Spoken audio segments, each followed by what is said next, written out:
Leaks. I hate them.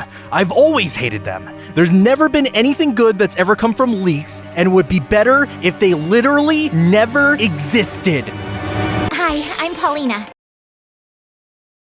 Like I said, big fan of leaks, always been a huge fan. Now this is the kind of drip that Luz would approve of. Yes, you read that right, the Owl House got leaked again.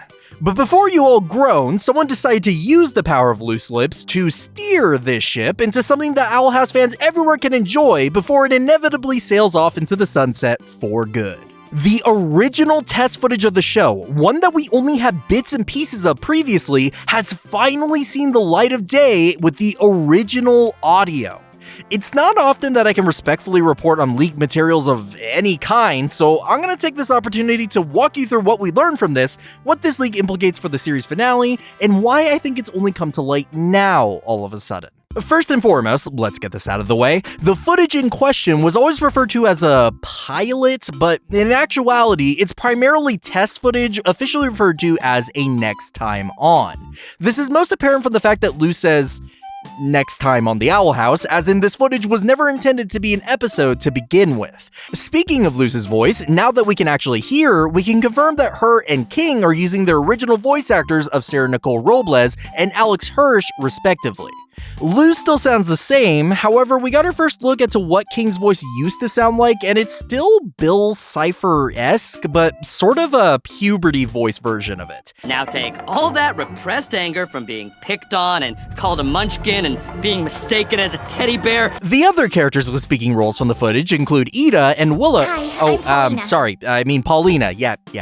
They're using temp voice actresses, but man, Ida's is like dead on.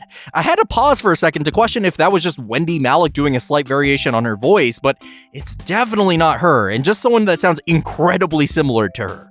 Kind of reminds me of how video games based on movies back in the day used to get sound-alikes for most of the cast of the game. Guess they always had her in mind for that role, they just needed to see if they could get the funding for it first. Oh, and on the subject of budget, oh cramity, that animation. Oh, that's the good stuff. The animation is buttery smooth and really gives the show a whole new vibe. That's not to say that the animators for the actual show did a bad job or anything, it just shows what they were truly capable of, but the House of Mouse wasn't willing to play ball with that kind of budget for animation.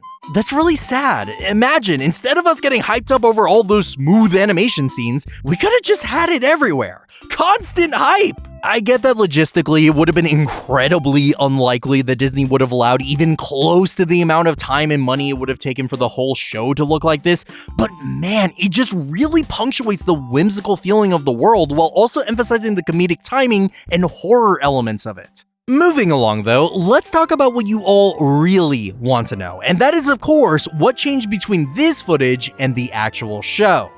Well, let's start with the most obvious, the character designs. Willow and Hi, I'm Paulina. Yes, Paulina and Ida are identical to their official counterparts, so nothing interesting there. But Luz and King sport the most obvious changes. King has basically the same design, just with a different color scheme and glowing rage eyes, and Luz looks quite similar as well, just with the t-shirt and no jean shorts instead of her iconic hoodie. There's also this Prince William guy who is apparently a wizard, and no, I don't think that he was intended to be what Hunter's character would eventually become, since we already have evidence that there was a separate character for him already from outside this next time on. I think it's fair to say though that he probably would have provided a somewhat significant role in the series, considering that it's one of the few paths to magic that Luz highlighted, and he possibly can be seen in the window panes of the churchlight setting, just not Hunter's role as we know it. Other than that, the only other character showed was this character, who I'm not 100% certain, but fairly certain that this is an early design for Emperor Bellows. You might be a bit skeptical of that considering how different he looks from the final product, but it's actually fairly in line with some of the concept designs that we've seen of him, including those long inhuman fingers, plus the mask and robe seem pretty on brand for Bellows as well. Additionally, we see him in what appears to be a churchlight setting, which definitely falls in line with the religious fear aspect of Bellows' character. The pitch only showed significant characters, plus Luz has to save Ida from him. I mean, come on, it's not that far-fetched. But that's just a hypothesis. An unnecessary hypothesis. And yeah, it could also be Warden Wrath, but I highly doubt that one. Next, let's talk about Paulina. Hi, I'm Paulina. I said that! Come on! Anywho, specifically the method that she uses to do magic. Obviously, in the final iteration of the show, magic was produced from either glyphs, infused magical items like a staff or training wand, or a magic circle. This is certainly not a training wand, implying that witches produce magic with the use of a palisman staff or wand for those without a palisman yet. It does seem like glyphs were still a thing and the method that Luz used to do magic, even in this version of the show, since she only brings the baby bird back to life after it rests on an early version of the glyph. Also, necromancy was way easier in this version of the show. No horrifying pulls of Grimwalkers required. While we're on the subject of changes to magic, it's worth noting that in this version, King actually used to be able to do magic, but somehow lost that power. What this means is that King was probably always intended to be a Titan, even in the early stages of the show, and this was probably a hint of that. Compare that to the actual show, where it turned out that he never had powers to begin with, but Ida kept up the ruse to keep him happy. But what about the title of the show, The Owl House itself? Well, significant changes to it include the fact that the Owl House was the location of Ida's shop and was called the Owl Shop. And the Owl House itself still seems to have had Hooty, but was much more alive in this version of the show. The whole house is alive concept was still a thing in the series, but barely. The end of the first episode had the center window blink, and early on the house was shown to be breathing, but other than that, this idea was dropped harder than the Echo Mouse in Season 2. Where is the Echo Mouse? Are they safe? Are they alright? Some other cool things throughout the pitch included a bunch of references to things that ended up in the show, just slightly different, like Ida's 30 and Flirty shirt instead of her mug, or how their hands got stuck together when Luz and Willow first moved. Oh, come on! There's a few more, but hey, that's what the comments are for, so why don't you post any references you found there? So that's basically the entire Next Time On in its full audio-rich glory. I'm so glad that we finally got this, considering that we've had Amphibious for years now, and it's the perfect time for it to finally see the light of day, with the show officially ending in just a couple of months from now at most. So that does beg the question, why now? And does this have a larger implication on the series finale?